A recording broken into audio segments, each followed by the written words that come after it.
Mateus capítulo 27, versículo 37.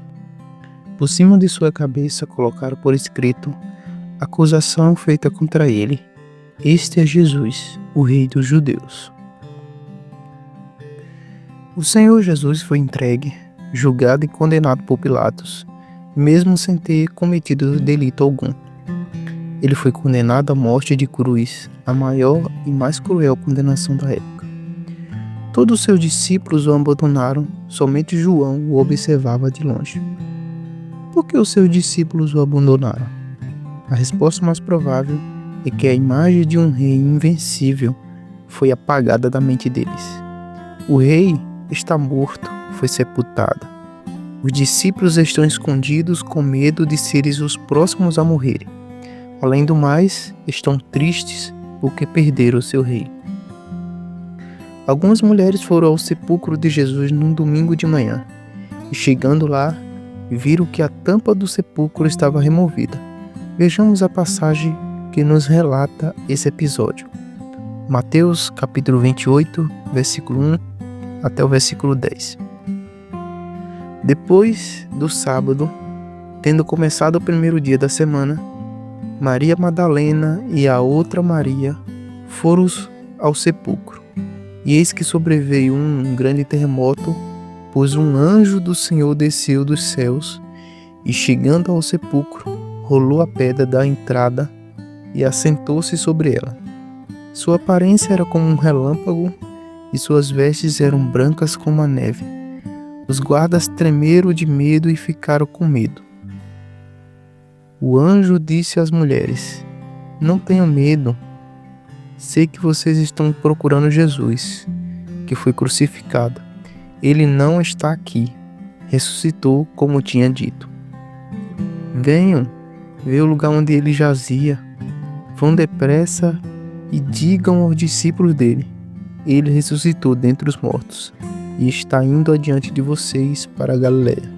Lá vocês o verão. Note que eu já os avisei." As mulheres saíram depressa do sepulcro, amedrontadas e cheias de alegria, e foram correndo a anunciá-lo aos discípulos de Jesus. De repente, Jesus as encontrou e disse: "Salve!" Elas se aproximaram dele, abraçaram-lhe os pés e o adoraram. Então Jesus lhe disse: "Não tenham medo. Vão dizer aos meus irmãos que se dirijam para a Galiléia, lá eles me verão." As mulheres que foram levar perfume para o corpo de Jesus teve uma grande surpresa. Ele não estava lá. Ele tinha ressuscitado. Elas, que estavam com o coração cheio de tristeza, agora transbordou de alegria, porque seu mestre não estava mais dentre os mortos. Elas deveriam avisar os discípulos dele que ele havia ressuscitado e que deveriam encontrá-lo na Galiléia. O que Jesus fez? Sua morte foi um sinal de derrota? Vejamos alguns versículos. Colossenses capítulo 2, versículo 13 a 15. Quando vocês estavam mortos em pecado e na incircuncisão da sua carne, Deus os vivificou com Cristo. Ele nos perdoou todas as transgressões e cancelou a escrita de dívida que consistia em ordenanças e que nos era contrária. Ele a removeu, pregando-a na cruz, e tendo despojado os poderes e as autoridades, fez deles um espetáculo público, triunfando sobre eles na cruz. Capítulo 5, do versículo 6 ao versículo 11. De fato, no devido tempo, quando ainda éramos fracos, Cristo morreu pelos ímpios. Dificilmente haverá alguém que morra por um justo, embora pelo homem bom, talvez alguém tenha coragem de morrer. Mas Deus demonstra seu amor por nós. Cristo morreu em nosso favor quando ainda éramos pecadores. Como agora fomos justificados por seu sangue, muito mais ainda, por meio dele, seremos salvos da ira de Deus.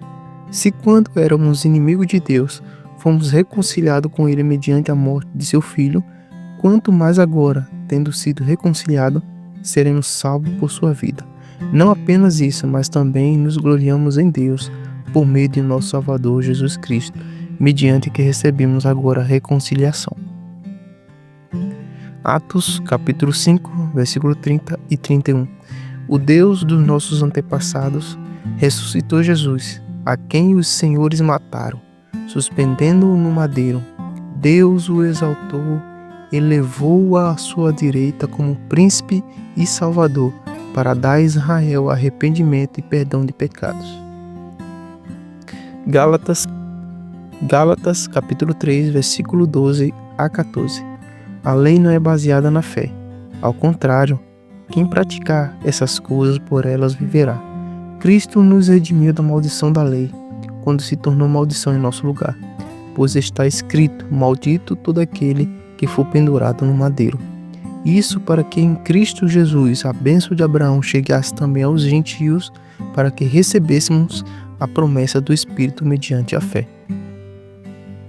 Querido ouvinte, havia um propósito na morte e ressurreição de Jesus. A sua ressurreição não foi bem aceita por aqueles que o mataram, mas foi real, com provas infalíveis. Em breve daremos continuidade. Deus te abençoe.